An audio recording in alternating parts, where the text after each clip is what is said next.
ఒక చిన్న పట్టణం అంచున పాత ఇళ్ల మధ్యగా వెళ్లే మట్టి రోడ్లతో నిండిన ఓ వీధిలో రఘు అనే కుర్రాడు ఉండేవాడు.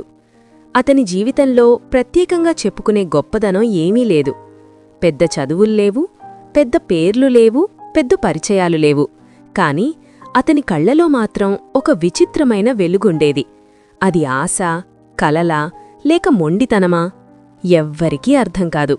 కాని అతనికే తెలుసు, నేనిలా ఉండటానికి రాలేదు. రఘు తండ్రి ఒక చిన్న వర్క్షాప్లో పనిచేసేవాడు.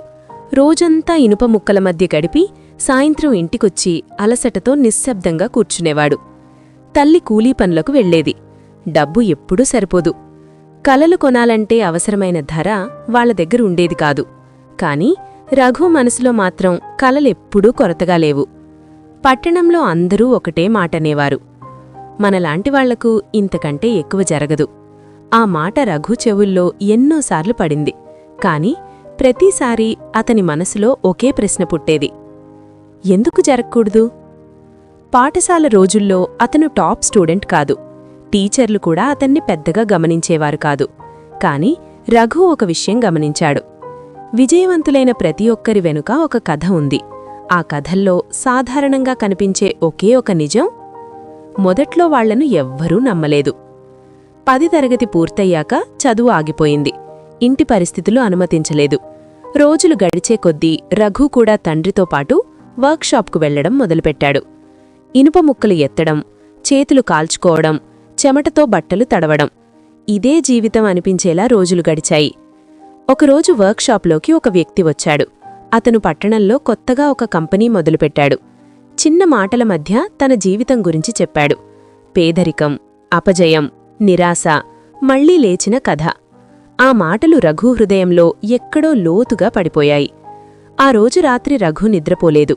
పైకప్పు వైపు చూస్తూ ఒక్కటే ఆలోచన, నాకు కూడా ఒక అవకాశం కావాలి. కాని అవకాశం వచ్చినప్పుడు నేను సిద్ధంగా ఉంటానా? ఆ రోజునుంచి రఘు చిన్న చిన్న మార్పులు చేయడం మొదలుపెట్టాడు. ఉదయం అందరికంటే గంట ముందే లేవడం, రాత్రి పడుకునే ముందు ఏదో ఒక కొత్త విషయం నేర్చుకోవడం, పాత పుస్తకాలు, వాడేసిన నోట్లు, ఎక్కడో దొరికిన మ్యాగజీన్లు, అవే అతని గురువులు. చుట్టూ ఉన్నవాళ్లు నవ్వారు. ఇంత కష్టపడితే ఏమొస్తుంది అని అడిగారు. కొందరు జాలి చూపించారు, కొందరు ఎద్దేవ చేశారు. కాని రఘు ఒక విషయం అర్థం చేసుకున్నాడు, తనను నమ్మని వాళ్లతో పోరాడాల్సిన అవసరం లేదు. తనను తానే నమ్మడమే నిజమైన పోరాటం. కొన్ని సంవత్సరాలు గడిచాయి. రఘు ఇంకా అదే వర్క్షాప్లో పనిచేస్తున్నాడు. కాని అతని ఆలోచనలు మారాయి. చేతులు పనిచేస్తుంటే మెదడు కలలు కంటోంది. సమస్యలు కనిపిస్తే భయపడకుండా పరిష్కారాలు ఊహించేవాడు. చిన్న పనుల్లో కూడా మెరుగుదల ఎలా తీసుకురావాలో ఆలోచించేవాడు. ఒకరోజు వర్క్షాప్ యజమాని అతన్ని గమనించాడు. నువ్వు మామూలు కూలీలా లేవు అన్నాడు.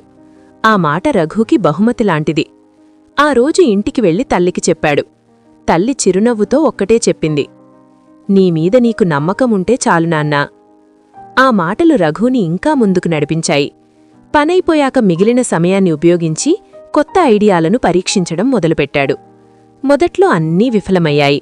డబ్బు పోయింది, సమయం పోయింది, నమ్మకం కూడా కొంచెం కొంచెంగా తగ్గినట్టే అనిపించింది. కాని ప్రతి విఫలం అతనికొక పాఠం నేర్పింది. నేనెందుకు ఓడిపోయాను? ఆ ప్రశ్న అతన్ని బలపరిచింది. తప్పులు తగ్గించుకున్నాడు, ఓపిక పెంచుకున్నాడు, ఆత్మవిశ్వాసాన్ని లోపల్నుంచి నిర్మించుకున్నాడు. ఒకరోజు అతని ప్రయత్నం చిన్న విజయం సాధించింది.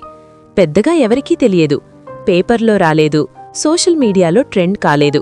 కాని రఘు మనసులో మాత్రం అది పండగ.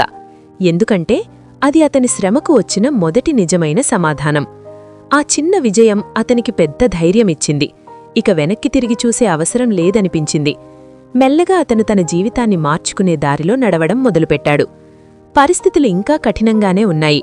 కాని ఇప్పుడతనికి ఒక దిశ ఉంది. కొన్ని సంవత్సరాల తర్వాత అదే పట్టణంలో రఘు పేరు వినిపించడం మొదలుపెట్టింది. అతనేనా ఆ వర్క్షాప్ కూలీ అని ఆశ్చర్యపోయేవారు. తండ్రి కళ్లలో గర్వం, తల్లి కళ్లలో కన్నీళ్లు. అవి బాధవి కాదు, సాధించిన ఆనందపు కన్నీళ్లు. రఘు మాత్రం మారలేదు, అదే సాదాసీదా మనిషి. కాని ఒక విషయం మాత్రం మారింది. ఇప్పుడు అతని కథ ఇంకొకరి జీవితానికి వెలుగయ్యింది.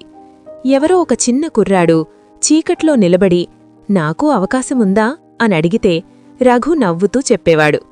అవకాశం ఎప్పుడూ బయట ఉండదు, అది మనలోనే ఉంటుంది.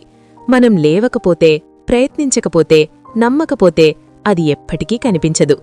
ఆ మాటలు చెప్పేటప్పుడు అతనికి తన పాత రోజులు గుర్తొచ్చేవి. ఇనుప ముక్కల మధ్య కలలు కంటూ నిలబడ్డా ఆ కుర్రాడు. ఇప్పుడతను తెలుసుకున్న ఒకే ఒక నిజం, ప్రపంచం మనకి దారి చూపించదు, మనమే నడిచిన దారినే ప్రపంచం గుర్తిస్తుంది.